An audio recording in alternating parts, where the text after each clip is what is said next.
Cooking me up, baby. Cooking me up now. Cooking me up, baby. Cooking me up. Cook me all up. Cooking me Oh, how's it do's it, everybody? This is episode 71 of the Weekly Wave. And it's been good. It's been real good. We're getting ready for some of the summer silliness to be going on, some of that good news grooving. The tour dates are looking fine, the people looking nice, and the weather's looking hot. I got to buy a new fan. I lost my favorite stage fan at the end of last season. If you find it, I would love that shit back, but I will be buying another fan because it's hot as hell. All right. Well, regardless, you know what also is hot as hell? Dev Marvelous, the guest for this week. Devin is one of my favorite friends, bandmates. He is a killer songwriter, producer, keyboard player, but he's also a great hang, beautiful person. So let's hop straight in this interview. Dev Marvelous, everybody.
Wait for it. Yeah, we're definitely recording now. This I don't hate Apple products, but I've hated Apple today. Everything has gone wrong. I've seen the pinwheel of death too many times. Yep. What was your reference earlier? Tina Fey. Come on, Rainbow Wheel. Come on, Rainbow Wheel. Every time I haven't seen much of 30 Rock, but that's like what I know Tina Fey for. Yeah. And she's always like chastising is it oh god, the guy who got hit by the truck. What's his name? Morgan? Tracy Morgan. Tracy Morgan, yeah. I'm saying the guy who got hit by the truck. I'm sorry. It might be what he's famous for now. It's a hard knock life. Don't go to Walmart like that. Come on, Tracy Morgan. You have more money than that, dog. Welcome, Dev Marvelous, to the Weekly Wave. Thank you for having me. It's great to be here. Long overdue, long overdue. Yes. Do me a favor, eat that mic in the meantime, or else I'm going to have to compress you, dog. I'm going to make love to a mic like no man has ever made love to a mic before. That's the luckiest SM58 I've ever seen. Come Yes. on. Actually, so this is disgusting, but I've had the same Beta 58 since I was like 14. Mm-hmm. And, you know, it's not too often you twist the cap off and see what's underneath. Oof. There was mold, dog. I was so ashamed of myself. I get no. on there and it's just like a light white, and I'm like, okay. I felt so bad about myself, and I was on a gig, so I scraped most of it off and played that show. Most of it is sending me. I understand that what I ingested was a small microbial life form, and it probably makes me the artist I am. That turned me into the mutant I am at this very moment. Oh, you heard it here. Matt Mutant Waters. Oh, God. Mutant Matt Waters. She didn't say that. Okay. Strike it. Marjorie Strike it. Miss Matt Mutant Waters. Okay. Marjorie. Okay, I'm calling you that now. Dude, I wouldn't be afraid of the nickname Margie around like really distinct friends. You ever get like a childhood nickname, like it finally makes sense to you later in life? No. Did you have a childhood nickname? I almost thought you were about to ask me, did you have a childhood? I went by D-Tone for a long time. as a D-Tone? producer. Yeah. That goes so hard. Yeah, it did until it didn't. Would you ever would you ever resurrect that? Damn, I'm sorry. This is not the wine's fault. It's my fault. Right. But would you ever resurrect the name D-Tone for any particular project? And if so, what? I've thought about re-releasing my old D-Tone album as that. Please, you shelved it? Yeah, well, no, it was released, but then I stopped releasing it. Yeah, you hoe. Come on. But I might bring it back for that, and I might bring it back for, like, I don't know, if I did some type of live thing where I brought it back. You know how, like, Kesha has, like, Kesha with the cash mark, and then Kesha that's just the plain S. I did not know that. She did it for her last album. So this is where she's, like, free of old management and producers Yeah. and such. I really like that. And it's like Kesha featuring Kesha with the cash mark. That's super cool. Yeah. On her tour Yeah, logo? on the actual album cover. Now that Yeah. confuses me. But I will say, in terms of like taking a second crack at it, I really love that she went from being like, I'm not gonna say overproduced like quality wise, like it was great music, but Right. for what we're seeing now, it was this overproduced version of her that now we're coming back and it's almost like Nashville singer-songwriter-esque. And maybe that's because she's gotten in a certain community, or maybe that's just where her songwriting has gone. And I Yeah. thought it's been really great to appreciate the artist, her tone, her story, and also like, it seems to be her grieving this stardom in a really powerful way. Yeah. Yeah, it's really beautiful. Like, hats off to her, man. Yeah. And we're seeing that also go around with like, not that I think Britney's going to have a musical comeback. I'm all about her doing it. Yeah. But just in general, like we're watching one of the childhood icons that really made like a palpable difference in all of our lives for one reason or another. Like if nothing else, you went to a grade school dance where they played some Britney and shit popped off. Like Yes. no denying it. Yes. So you appreciate her place in your life. I remember her most fondly from the Womanizer music video, where I was a young teenage boy and my mind was blown right before school. I couldn't think about shit. but an amazing song. Yes, it is Yeah. really great. And she's got some of those tunes as well that have such hard hitting grooves that she's forever in like pop culture. Yeah. Yeah, and it's great to see her go indie now. Exactly. I love that. She's gonna be another one of the old school. Not this we're calling Britney old school, but she's gonna be one of those artists that's on like BMG now. Yes. and within that, she'll hopefully do it gracefully. Like now we Yeah. get to see her say what the hell she wants, and that's gonna be Exactly. rad.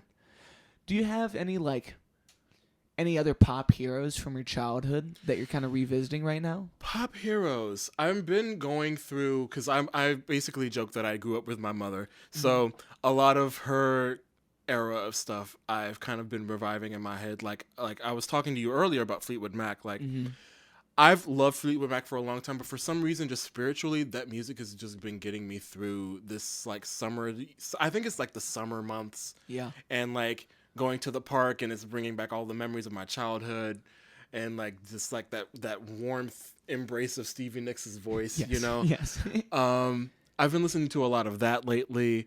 And when you talk about like how it seasonally kind of plays into your life, like is that just because like that was the soundtrack to your car rides at that time of year, or like yeah, how car did you rides, implement? car rides, pool sessions, and cutting the grass. Yes, I find the pool music selection to be crazy on point now that I'm adult. It's like when Yes. someone makes a request and I don't know the song, and then you pull it up, it's like I heard that going down the slide. And that Yeah. shit was tight, Swoop. So what Fleetwood album have you really been in?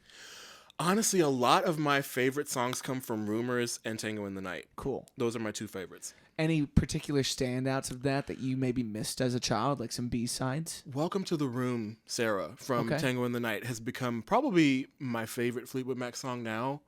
Because That's super cool. I recognized it when I was touring with Emmeline at the time. And it just made me just feel like I was riding with like the wind down in like a desert, and I was just like living this like the fantasy. Yeah. It's just lyrically, it's a very heartbreaking song because it's really about, losing a child. But Oh my god. like musically, like it was just blew my mind. And the production on the whole album is just amazing. I think from Rumors, a new song that I just kind of fell in love with recently was Songbird.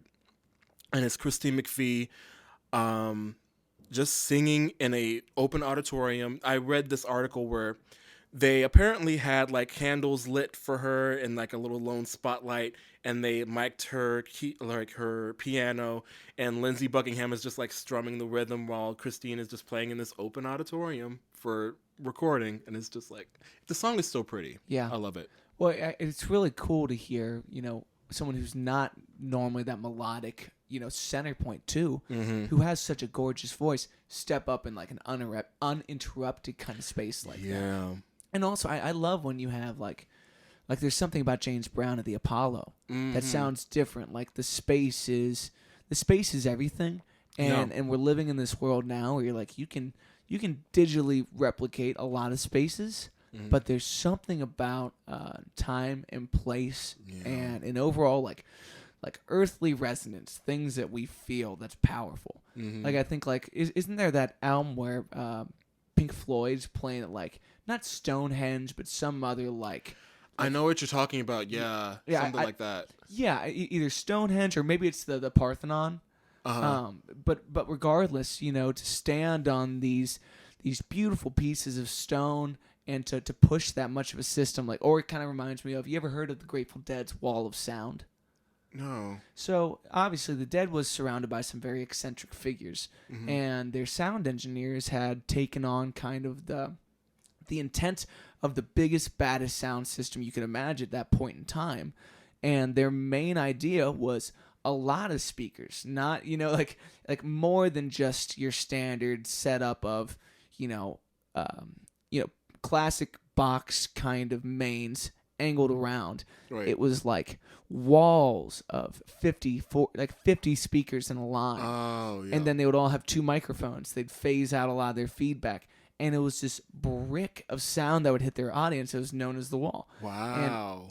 And that kind of live experience where there just is so much like physically at play is euphoric in such a different way. It's why we'll always hate losing monitors and going to in-ears, but for the sake of the audience getting that feeling, we got to bite the bullet. Yeah. Yeah. Exactly.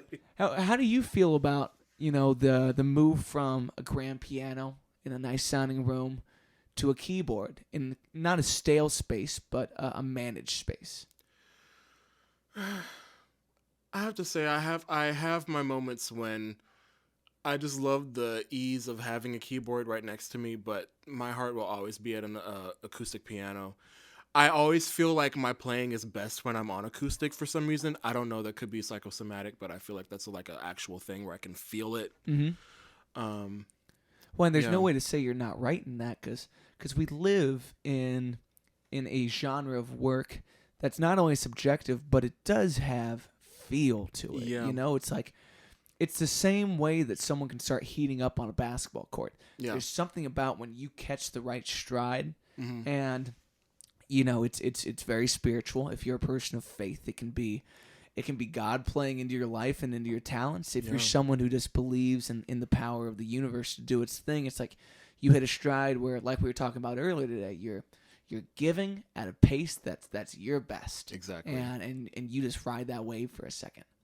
Do you have any particular memories where you really hit that stride? There were a few sound checks in my life where there was an acoustic at, maybe like some random place, and like your heart just soars when you're playing. Like, I seriously cannot explain it. Like, I have had full on gigs where I have just been in anxiety mode, and all of a sudden there's a section or a song where I switch to acoustic and it's right there, and just like every single frequency from the strings coming out at me is just like, it's just wild how that changes your perspective. Yeah. I think there's something too about when you can feel the mechanism creating that sound and feeling your dynamic. Like, I was listening to a guy named Paul Reed Smith, who is a very well-known guitar line and owner, PRS. He was talking about how you want the instrument to be as additive as possible. Like, you don't want to have any subtractive qualities of when you strike that string, the energy put into that string should put out that energy. It should reciprocate as best as it can.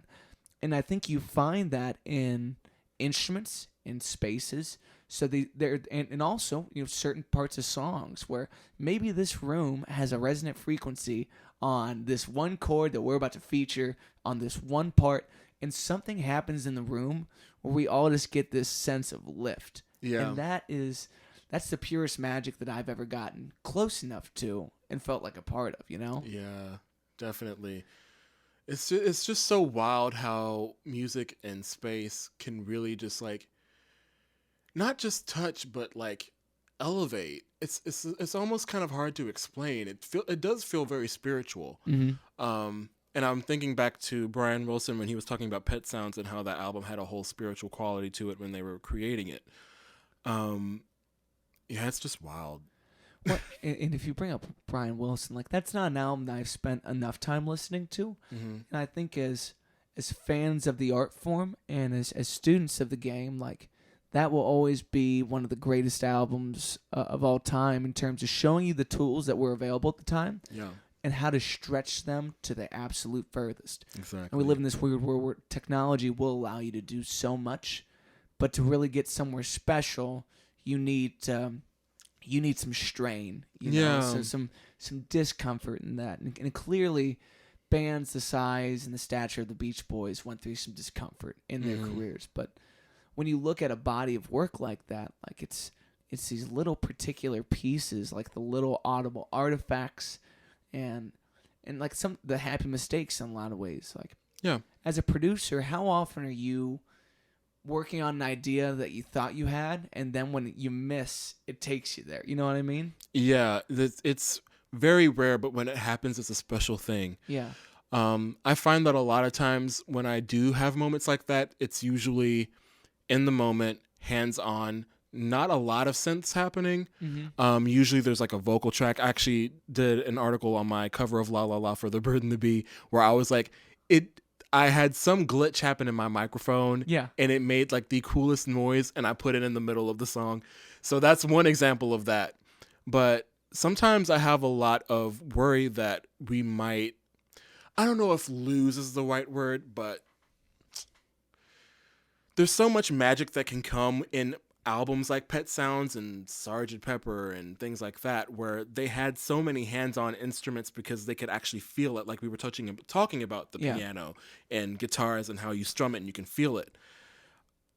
A lot of that crazy, weird feeling comes from the fact that they were in it. And if you plug it into a computer, it's not necessarily the same thing as just feeling it in the moment. You know what I mean? Yes. Yeah, there's something about like you think about slack on a rope, slack on a groove, when it's digitized and quantized, we're looking at a bar line, it's different than here's the band starting to rock farther and farther back, and everyone senses that we're about to take a harsh fucking stop. Exactly. And we pop, and everyone just feels like it's like going to the chiropractor, dog. Your back is like, woo. That's exactly it. And there's something really special about folks that are in your category of having received a degree in music and studied at that kind of a proficiency where there's some times where the band has a communal idea that I have no idea what they're talking about. So I just hold on for dear life, and they go on this musical tangent that's so magical. Yeah. And I have no idea what they're calling one and what we're calling home and when we're going back there. But I'm Dorothy, and I'm scared shit. Right. I don't think this is Kansas anymore. Dude, straight up. Now I've gotten really accustomed to this, but when we play smooth, they go into like almost like a samba. Like we go from this very traditional like rock song with a low Latin feel to something way above my pay grade, and all I got to do is like stay reasonable on this guitar solo, don't try anything too much, and hope that when they come back, I come back. Yeah. But when you have the proficiency to jump there and then to come back, people don't realize how impactful that is on your listening experience. If you're honed into a Right. show, it's like taking a vacation during the set, dog. It's crazy. Exactly. And a lot of that has to do with trust, I found. Yeah. Like, Yeah. especially like in our profession, we play with so many people that are different, like every day from gig to gig. But when you have a band like The Recipe, like playing with Emmeline, for instance, or anybody else in the city that I've built a rapport with, like that stuff is so freaking special. And the more you practice it and the more you get into each other's groove and you feel each other out, that's more of that magic stuff that just happens between a collective rather than just a single person. Yeah. And well, that raises a very interesting question to me. What's more important, practice or experimentation? Honestly, if you want my honest opinion, practice is experimentation, or at least it should be in my mind. That's how I approach practice a lot of the time. I feel like there were probably a lot of classical music majors and maybe some jazz music majors that would look at how I practice a lot of the time and they're like, what are you doing, bruh? But I honestly just take a more of a free form, relaxed view of it because I used to just beat myself TF up. Yeah. Just completely. And as a musician, I don't want to lose that special love that I have for what I'm doing. So I think as long as both collectively and as my own person, as I'm working on my own work, I try not to take things, I try to take seriously the fact that I don't take things too seriously. Does that make sense? That does. Like you hold yourself in a realm that has permission to go there. Right. When you feel inclined to go there. And like as someone that doesn't have the rhetoric or the sometimes the raw skills to go to the extent that sometimes the guys want to go, it does start to get in a place that's personal, and not the fact that they're trying to make me feel away, but you feel inadequate when you stand in a conversation where you don't know what they mean. You don't know, this isn't at the in the jargon that I get. But the more you allow yourself just to go there and to see, the less you feel inclined to judge yourself for at least wanting to be there. Yeah. You don't have to lead the charge if someone else has said, now we're going into a samba, or I'm going to throw you a halftime here, or I'm going to give you a polyrhythm that's going to, Nick was explaining to me what the word hemiola meant on I the saw show. that. And that's hilarious because, I'm sure to you guys, if someone made you write the definition of hemiola one more time since your freshman year of college, you would throw something heavy at them because it's so basic. And, to hear the jargon put behind it tells me how much that can enable the application of it. And it's so great to be surrounded by talented, educated folks with the willingness to teach you, but you have to have such willingness to learn in that. Yeah. And I find myself getting schooled a lot. It happens. It really does happen. It happens to me a whole lot. Yeah. But I honestly feel where you're coming from because, oh man, just over the years, just even being fresh out of college, and I've never really felt like I belonged in a lot of spaces, but it took me a long time to realize that the music has me there for a reason.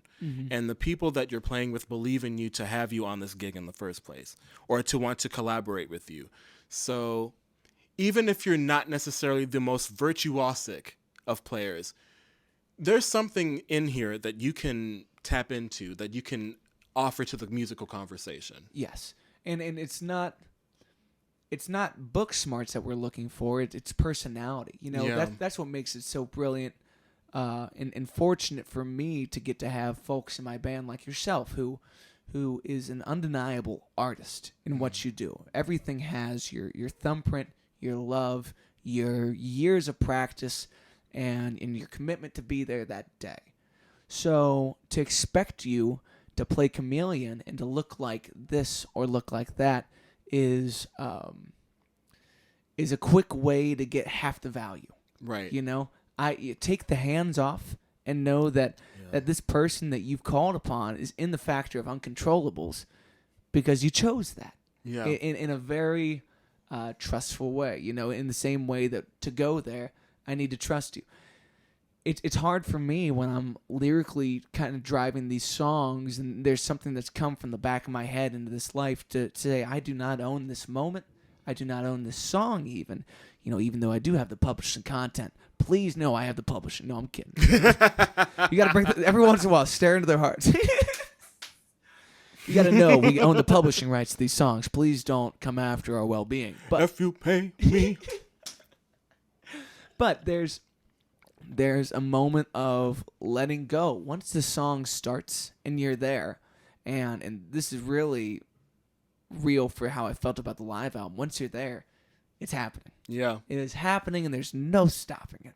Absolutely. Yeah, it's so crazy. I always go back to that Bootsy quote. I think it's Bootsy who said, "It's not necessarily what you play, but how well you feel it." Or something like that. I always end up paraphrasing, but it's something along those lines. Yeah. Yeah. And that feels like, you know, the brilliance of a guy that took traditional funk to a place that felt so uncomfortable for the public. Like, I was never hip to, it's Brain something by Funkadelic. The Funk Maggot Brain Maggot Brain Maggot Dead, Brain something. Maggot Maggot Brain. Brain. Yeah. So I was in the place that we're gonna be playing on June 10th. June 10th, everybody. Me and Dev Marvelous going on the road with the recipe. We're gonna be in Aberdeen, North Carolina. I found them through this strange Facebook page that hosts house concerts and listening rooms. Said, we got a new venue opening up. Who wants to play it? And I said, sign me up. Me and this guy became fast friends. His name's Derek. He also works at a beautiful guitar shop in town called Casino Guitars, which has a kicking YouTube page. So I went on and did an interview with him, and me and one of the residents on their show and one of the guys who works at the shop, Sean, we're talking about Funkadelic, and we're talking about Prince. We're just having a good time. He says, Maggot Now that Brain. you mention it, I think I've seen this interview, but go Really? ahead. So Maggot Brain blew my mind, and it's because of Sean that I started really listening to it. And it's 45 minutes, 43 minutes, and I've listened to it probably 200 times since. It just roasts my head because it's so cool to put yourself in a mindset. This is all analog. Like when you hear the bending of a triangle, someone's bending that triangle. Yep. Like that is not a fact. And there's just such drive to go there, you know. And Bootsy is a huge part of this culture, and he comes from our little river town, and he changed the world of music by saying, if we want it, we will take it and we will do it. Yeah. And he even does that after Funkadelic, where George Clinton's like, why are you on all of these records? And Bootsy says, I'll do what I want. You know, like he's the GOAT at doing whatever feels right. You know, it's Bootsy, baby. Groove is in the heart now. Dude, in his last album, The Power of the One is so hard. The Power of the One. So it opens up with that interview, and they take the interview and they put a beat behind it. So you know that boom, dump, dump, bump, dump, boom, dump, dump, and then you moved it. So like it's just Bootsy showing you how sexy the one can be, but then they turned it into the intro of this album he does, 50 years later. Yeah. And as a fan that's finding Bootsy for, close to the first time in my life, my shit has been shook up. I will never be the same. Well, cheers to that. Yeah, absolutely, man. Well, Dev, what's the latest on your project release schedule? What is going on with you in the studio? Well, as we're filming this, I have a single from my deluxe album of Unicorns called There Is a Place for Me. It's coming out. I always forget that it's May, and it's not June. It's May 23rd. Cool. Jesus, so we're like a week and a half out? Yeah. Oh, cool. And it's one of my favorite of the deluxe tracks. And again, like all of that stuff is available on like devmarvelous.com, please. Woo, please check it out. Yes, please check it out.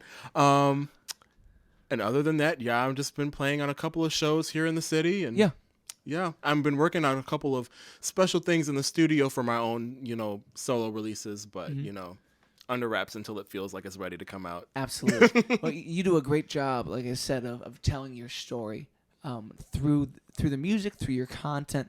through your attitude and this progression of watching who Dev Marvelous is.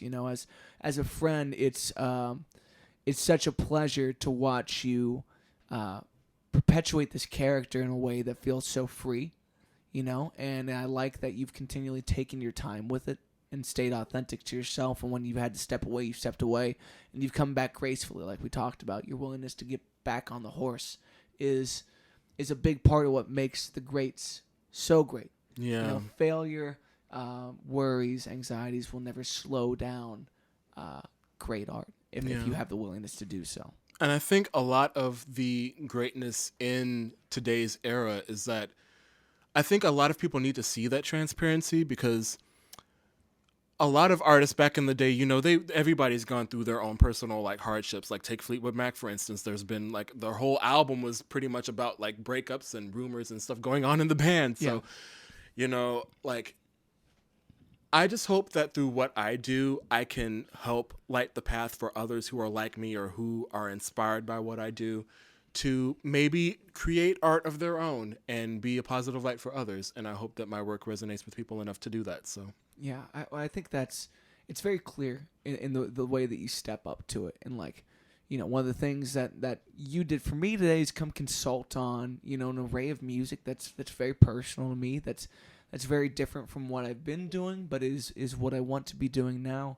And just to put a passionate hand towards it. It's so beautiful to see how much that impact can, grow in a lot of different places and enable art of all kinds. Yeah. And one thing I will also say is there's a lot of folks who have applied their time in other places. They're not musicians, but they love music. And everyone enjoys a soundtrack to their life in some regard. So when you create something that someone can put on their car after a bad day of work, or someone can put on their headphones on the way into the gym, mm-hmm. or someone can wake up to in the morning, there is such care and intimacy with your listener in that. Yeah. That's why you get this weird interaction of I don't know you and you don't know me, but maybe we got a hug, Strumming my pain.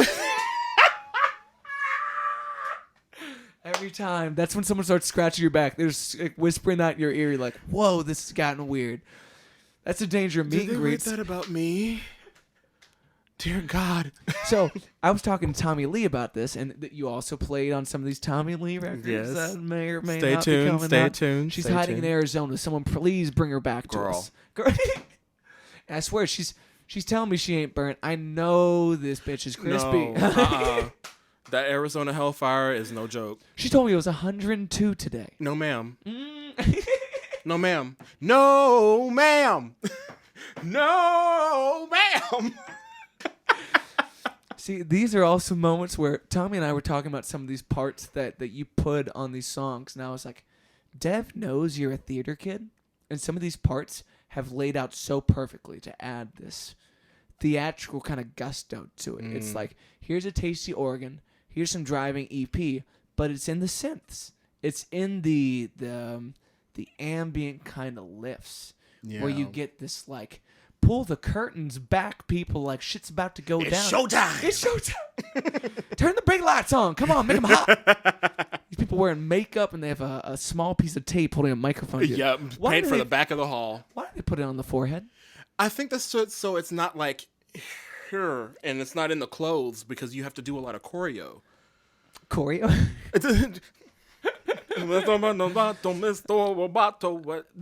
Dude, what if there was a Styx Broadway musical? Bruh, I'm surprised nobody's done that yet. All right, well, here we go. We'll be crowdfunding this. Me and Dev are going to be moving to New Mr. York. Roboto, the musical, coming to New York. Covered in tinfoil. I'll see you on the streets, okay? Because I'm going to probably... Thomas Schumacher, please, call me. But, if we're talking about the way sound travels... at the curve of your forehead doesn't seem to be the best place to pick. Right? It seems so inopportune or weird, but it's for some reason the sound is just right there. I'm like, how do they do that? It makes zero sense to me, and I've only I did one play in high school. It was an awesome experience, but it was enough. I didn't. That was it. That was it.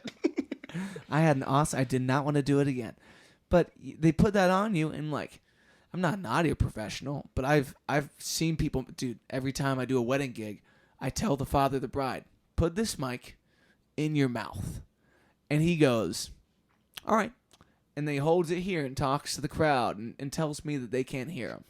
And I'm like, I'm going to fight you after this. Yeah. Sir. Once we're paid. Firmly grasp it. I should have taped it to his forehead, you know? But I would always assume, like, maybe put it on the neck so you get all this resonance or something like that. But then you get, like, the pulse, though, don't you? Like, okay, in the Mr. Roboto musical, there's going to be a moment where we have to get someone's heart rate to... mic. Yeah, it's a lapel mic, and we have this super 808 beefy heartbeat. Ew! This dude's face is visibly throbbing. Just glowing and it takes us into the tempo of the song. Like, we have to get it so right, or it has to be a tap tempo. Imagine this is like right after the overture and people are like, what are we getting into? What? Okay, now this is getting super weird. We find someone who's a musical theater major who also has a pacemaker with a tap tempo. We could do this. We just need the future. Oh my God, that has to be the actual new name of the musical. Pacemaker the musical. Dude, and no one even knows it's Styx theme till you get there, and there's just Yes. spinning on a keyboard at the front, And it's something about keeping pace. Like something about keeping pace. It's a double meaning. This triple sounds, meaning. Okay, once again, there will be a crowdfunding attempt. We will need a nice Go apartment. fund me. Yes, we probably need a lot of champagne because it's going to be deluxe. Or Okay. wine. Also, you're the only person I know with enough like gusto to say like the deluxe album. Is the title deluxe? Or are you just saying the album is deluxe? There is an abridged version and there is a deluxe version of the album. Cool. The deluxe version has 5 extra tracks. It doesn't sound like a lot, but That sounds like a ton. that sounds like a ton. But there's also, with the deluxe, you get a book. There's literally a whole ass book that I put together with like lyrics and photos and whole like behind the scenes of how I made the songs and That's like, snippets of lyrics in my lyric book. You know, it's a big thing. Yeah, that's brilliant. And then you get that, and there's like a sticker that goes in the CD with it, and it's like a whole little package. And so are you just, thinking back on the album and taking these steps to have a deluxe edition with these extra songs? Or from inception, did you see a regular version and deluxe version plus a book? Yeah. I've always wanted my company to be, it's called View Audiovisual Entertainment. And what I want to do is kind of almost be like the Beyonce self-titled of like music worldwide. So visual albums, music like regular CDs, limited edition like coffee table books with like CDs in the back, vinyl records, TV, film, streaming services, like everything. Eventually that's what I want it to be. Interesting. And so I have this huge vision of like one day, it came a bit, before that time, which is why it seems a little bit off.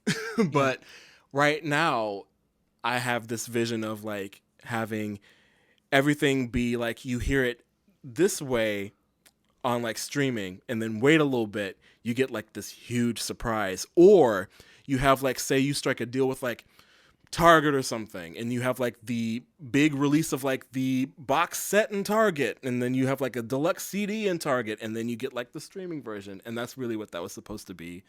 But that's brilliant, though. I think if there's any place where we as artists miss out on the potential of financial support through genuine listeners, it's by properly monetizing the tangibles. yeah. And because of streaming, we've moved away from the primary tangible, Mm-hmm. which was a CD or a vinyl or a cassette. Whatever it be, these products had a decent amount of margin that the artist could see as an ample reasoning to go into the studio and to spend extra time, money, and heartache on making this great.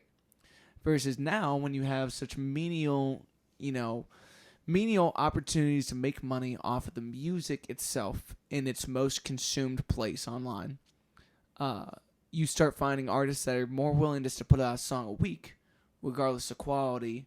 And I'm not saying there's anything wrong with that strategy, but I think as fans, it's selling ourselves short. Yeah. Would you rather have something that's quick to make or something that's great to have? And when we've been raised on microwave foods, what are we supposed to, And I microwave most things. I mean, ice cream and hot sauce included. I'm a savage. Hey, work. Wait, ice cream and hot sauce? I just heard that. My brain put chocolate sauce. I knew you weren't paying attention, Devin. And then hot sauce came in. I said, wait, okay, never mind. See? But you know what? There were kids who put together, the kids with, the ranch and the mashed potatoes and the hot sauce. God. In high school and middle school. That was a lot to watch. So when I was in high school, we had, one day, every 2 weeks where they did the KFC bowls. And, cat food was not always great, but that banged. It's mashed potatoes and corn and popcorn chicken and gravy. And you eat 3 of those and you don't even know you're sleeping through your class. Your eyes are open. You think you're sentient. You ain't. People poking you and shit. And you're just kind of wading through it. Just there. I'm just here. There's something about the food that supplies us with this life that is so crucial. And when we eat such empty shit, we're not going to end up in the right place. Right. Yeah. And I think that also goes along with the things that you can feel, because I've always had this huge love of audio visual media supporting each other. I grew up in the era of CD jackets. I was right after my mom's era of vinyl records and cassettes. So I had the CD booklet where you had 32 pages of whole ass photo shoots and lyrics. And I'm just sitting here oh my God, this looks amazing. I want to do this one day. I literally, fun fact about me, I used to tear apart the little, the jewel cases to CDs. And I would trace the actual tray thing and make my own CDs. From that. Covers? you would. Yeah, I would take the little, the jacket out, have the bare little thing that's attached to it. I would tear it apart, and then I would have the little tray, the jewel case, and break that open. Yeah. And then the tray paper, the actual back of the cover of the album, I would trace a little line on some notebook paper, and then write my little fake track list out. And I still sometimes do this in Photoshop, to be honest with you. Yeah. And I would just show up to show and tell with I made this, and I know how to tear apart a CD case. Meanwhile, kids that were 4 years old, they're we don't care. Where's your Buzz Lightyear that you brought last time? We do not care. These kids don't appreciate art yet. But what a... You don't appreciate good art. That reminds me of Manny from Modern Family. Manny's the kid who's you don't like espresso? They're we're 12. like Squidward. It's you don't appreciate. Dude, I forgot that Squidward was the art connoisseur. Yeah. I call it bold and brash. I call it belongs in the trash. That never gets old. I am the number one person that will consistently find a reason to quote SpongeBob, Sims, or something from Disney Channel in my daily life without fail. Disney Channel, or old movies. Okay, and see, that's a very particular audience. I think Disney Channel is probably the easiest to apply. SpongeBob is by far the funniest because I love that you have the voices to back it up. Yeah. It's because then it will take you back and you're just watching an absurdly large TV. In the corner behind you, that's where my childhood big plasma sat. My parents balled out and we had to have 5 people carry this dumb large TV out. And I'm that was the coolest part of the 2000s. And little did we know that those would rot in front of our house until someone from the trash company felt bad enough to take it away. Oh no. That's what they did with big TVs, man. Why do we keep making TVs higher res when it's going to get to a point where it's got to be good enough? Why are we so insatiable about that? I don't know. And we look at our phones enough. You would think that somebody would just be I'm done. Yeah, just get a projector. Or a hologram. Why can't I plug my phone into more projectors? Why is that not the norm? Maybe we That's can. a good question. Maybe there is some, and I just don't know about it. But that is a good question. Lightning to HDMI, and I just go do a report on Canva or something like that. That could be nice. Can you imagine phones coming with PowerPoints? Yes. I wouldn't like it. I wouldn't, but I could see them and trying to drag and drop text that you and the colonial revolution in 1783, and then drag and drop it, and then it's got to like snap in place like So like when- iPad maybe. Yeah. So if they got to a point where we could have like pretty much a phone always connected to you, so you always had all this information stored online, and you didn't have to in your palm, and you just show people Iron Man style, and they're like, I know what you mean. Yeah. Welcome to the club. So when does that kind of like immediate ability to know whatever you need to know cancel out needing to go to school? How scary is that? How cool do we have to be to not have school? Do we still need school even if you know everything? Maybe you The just boy not who knew polite. too much. We're Is going that down, possible? We're going down that road. Absolutely. Chug up. There's something crazy at the end. I mean, think about this. One day someone's going to be able to download the knowledge you have on piano in an hour and a half, and they're going to complain about waiting an hour and a half. And you're going to be an old man in a home, and you're like, if I could fight that kid. It's just literally me recording a masterclass at like 40 years old, and then all of a sudden it's just like put into like a USB that goes straight into your brain. That's crazy. So instead of watching the Carlos Santana masterclass, I put a USB into my armpit. And Right, and it's just like those pianos, those old wooden pianos where it's like you load in the thing and it just spews and the thing plays. You know what I mean? It just brought up a crazy thought, though. Is the piano real for like an automatic player, the first streaming service we had? Maybe not, but it's the first like. That's damn near close though. Relative. So I guess it's more like the first music player outside of like, was a radio before that? I guess so. Because radio was the only thing that we had that was close to streaming, but it was just all through other people. Like they had to like get the record and be like, okay, here's what you're listening to. Whereas we have playlists now and we don't need that. Yeah. Well, it's so odd that we lost the radio personality into streaming playlists, but I think they're trying to bring that back. Have you ever heard of Anchor? It sounds familiar, but I don't think I know enough about it. It's like an extremity of Spotify. Not an extremity. It's like a side attribute. I can barely speak. But it's subsidiary. Yes. It's a part of Spotify, maybe a subsidiary, that will allow you to make your podcasts where it's pretty much like make your playlist and then record your in-between bits of these songs. Oh, I think I have heard about this. So imagine this. The deluxe version of Dev Marvelous's most recent album comes out, and you can do like a director's cut where you speak in between songs. That's it. That could be interesting. That's literally what I had. Like, Spotify came out with canvases before I was able to do it on my own freaking app that I want to create. And I was so freaking pissed. I was like, oh, but it was really, dang it. They got to it before I could. They did a nice job with it, though. They did. And I feel like, it's a GIF. It's an over-glorified GIF.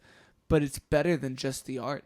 That being said, when does a Spotify or an Apple Music, really step up and say, we're going to host a server so you can put the whole music video on these all the time.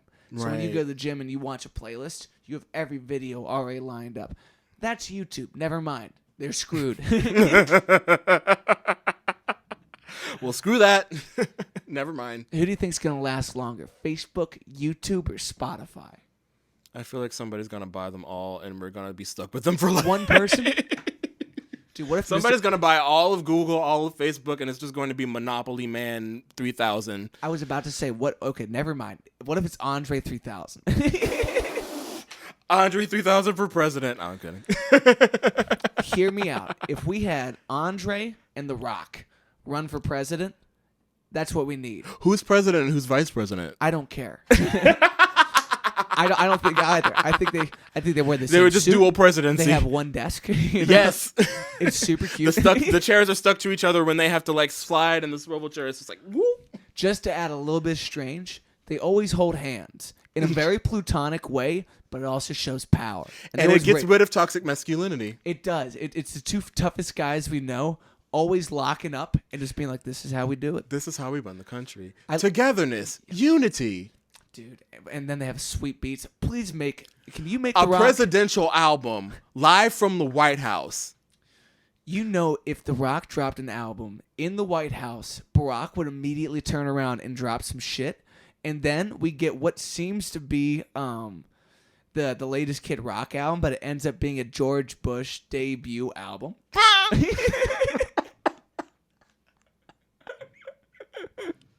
George W. Obviously. Oh gosh, imagine. Oh god, if they separated it into parties, then it's like the red album, the blue album. Dude, that's sickening. Okay, before we get a third party, we're definitely gonna get compilation albums from the two. The white album, the gray album.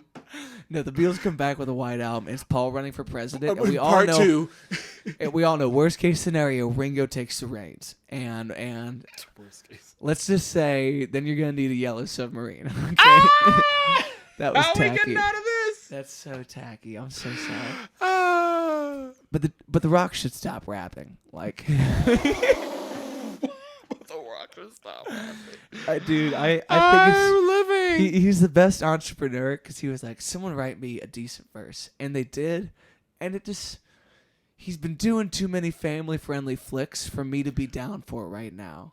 Like, John Cena in the WWE had his own like entrance song where he rapped, and it wasn't that bad because at least he came out there to kick some ass. Versus like The Rock's coming out there. You go, It's like I'm a family-friendly wrestling movie, like R instead of R.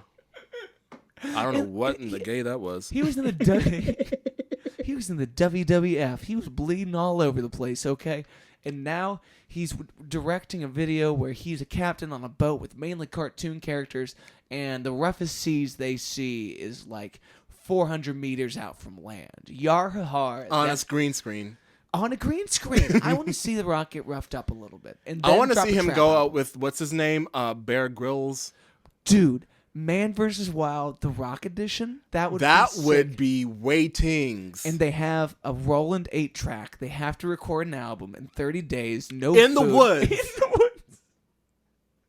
I'm here for this. Internal speakers, a limited amount of tape. A This- whole ass concept album about being in the wilderness Okay, and fine. finding your way out. If we need to do this really right, we're going to send Rick Rubin, Bear Grylls, and Dwayne The Rock Johnson to the Arctic. Okay? And if you gotta call in Beyonce and Jay-Z, Lord, do what you gotta do. Now this sounds like couples retreat, and I don't... We went from concept album to group therapy to couples therapy. Well, there that went. I think the whole journey showed us that we at least have priorities in who leads this country. Let's just do Beyonce and Jay-Z. Yeah. You didn't sound on board, Devin. I feel like she already wins the world. What does she need with the freaking country? She wrote a whole freaking song about it, so let her have it. Is there a song about having so much of the world you don't need a country? No, she just says, "Who won the world, girls?" Okay.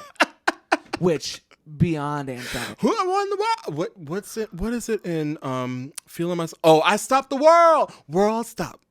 Carry on. If Beyonce had a concept love album that. though, where she didn't need to be president because she already runs this shit, I think we'd pop off. Like we'd supersede the need for a federal government and state government. The entire album is just created over her entire 4-year presidency.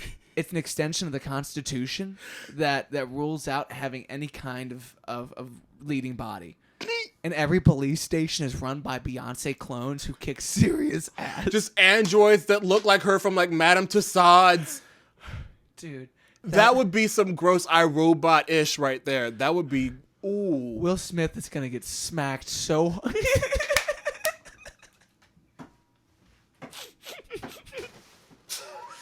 This has gone into the realm of inappropriate, but now we have to stay. Let's scratch this off the list. hands off my fucker. Dude, I feel so bad for everybody involved except the camera guy who had a heyday. He goes, "Oh my God, He this got is a my raise. You shot." know he did. You know his mom was watching like, "That's my boy." That's camera 3! Dog is camera 3! Oh my I just God. tore that mic up. Dude, it's okay. I'm watching your gain structure. It was actually pretty healthy. Oh, praise. We'll talk about this later, but at what rate do you think I should compress this? Because we've gotten pretty loud on this episode. Girl, I don't know. I barely know how that to was compress a myself. URL, girl. Girl, I don't know. Well, Dev, before we get out of here, is there anything else you'd like to plug, you'd like to say, you'd like to offer the beautiful people? Ah, man. Well, you know what? Just Instagram at the Dev Marvelous. Bang, bang. Stay tuned for all the shows with me and Matt. You know, stay tuned for YouTube. Also, I have my own little video podcast on YouTube. It's called Find the Key with Dev. On it, I talk about things like this, you know, just life stuff, how to navigate being positive and trying to uplift the public and be relatable, you know. Relatable queens. We love to see it. And yeah, just stay tuned for more music and more lighthearted stuff. You mentioned that show earlier, and you know, we were passing over it in conversation.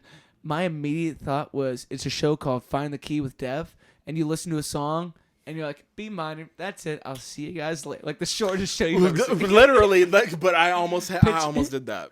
Yeah, because I start off every episode with the actual key, because the episodes aren't numbered. It's the actual keys. So the idea is to do 12 episodes in a season, and then I start off with, like, the first episode was like A natural, and then I did the opening in A natural. I did the opening thing in B flat, and then I did the opening thing for the last episode in, like, B natural. So it goes up, and hopefully I can invite other musicians to, like, join in the conversation, and we can have a jam in that key to open up the podcast. So we can do that if you watch it. I'm just kidding. I'm going to do it anyway. Dev, you are the visionary. I can't express to you how much your ideas and your person are just so radiant to everyone around you. So thank you so much for sharing. Thanks for coming on, brother. It's been such a pleasure. Thank you. Love you, my friend. Oh, Dev Marvelous. Once again, y'all, make sure you check him out at devmarvelous.com, I believe. Go back, someone double check that website for me. But please go check out his stuff. He is always putting out new music. He is a incredible visionary. He has such a giving heart and such beautiful intent with his musical inquisitions. Inquisitions, that's not the word. I'm thinking of the Spanish Inquisition, which is not the right context. So moving on, let's talk about some of the good stuff going on, starting with the Mondays Muse. Okay, our next day is June 6th. Our songwriters round is going to include Amy Jo, a returning guest, a beautiful piano player, and a kick-ass songwriter. She'll also play a little guitar. Charlie John, our guest from last week, will be coming out playing some tunes because I finally roped him in to coming out for a show, baby. And then my man Ben Jervis, front man of a band called White Lighter here in Cincinnati. He's an incredible songwriter, kick-ass skateboarder, and a really nice dude. So come check it out. That songwriters round starts at 7, and our featured guests are some of my favorite people in the entire universe. The star frontman of a band called See You in the Funnies. I'm talking about Jimmy Klepper and Josh Netley. They are going to be playing a lot of stuff from a variety of their projects. So I'm sure you'll hear some funny songs, some of both their solo acoustic original stuff, their Easy Rugby project, and much more. So that show starts at 7. Get your RSVPs in. Please call into my folks at Latitudes. Tell them I said hi and get a table towards the front. All right, let's talk about the summer tour dates, and then we'll talk about the local stuff. Left in the month of May, we have 5/18 at Clear Mountain Food Park this Wednesday. That show starts at 7 o'clock. I should be outside. Gorgeous weather, hopefully permitting. They always have killer trucks out there, so come grab some grub. Kick it with me out in Batavia. It's a beautiful country out there. All right, 5/19, I'm going to be at Keystone Bar and Grill over in Covington. I got stuck inside last time because of some weather, but I will be outside, I'm sure. So come out and get grooving with me. I will be putting on a light show as well. Hopefully my man Sonny Grappone can come kick it. The 26th of this month, I will be at the Tin Roof Lexington starting at 10 o'clock. The 27th, I'll be at the Tin Roof Louisville starting at 8 o'clock. And then the 29th, Sunday, we will be playing at Alley Taps in Nashville, Tennessee at 4 p.m. And we have a bass player stepping into the ranks of the Repacy. My man Kanan Shank will be playing with us, making his debut. So come out and see it. It should be a kick-ass weekend. And we will be pushing out those June and July dates soon. Some of them may be on my website, some of them not. I have no idea. I will go check after this, my bad.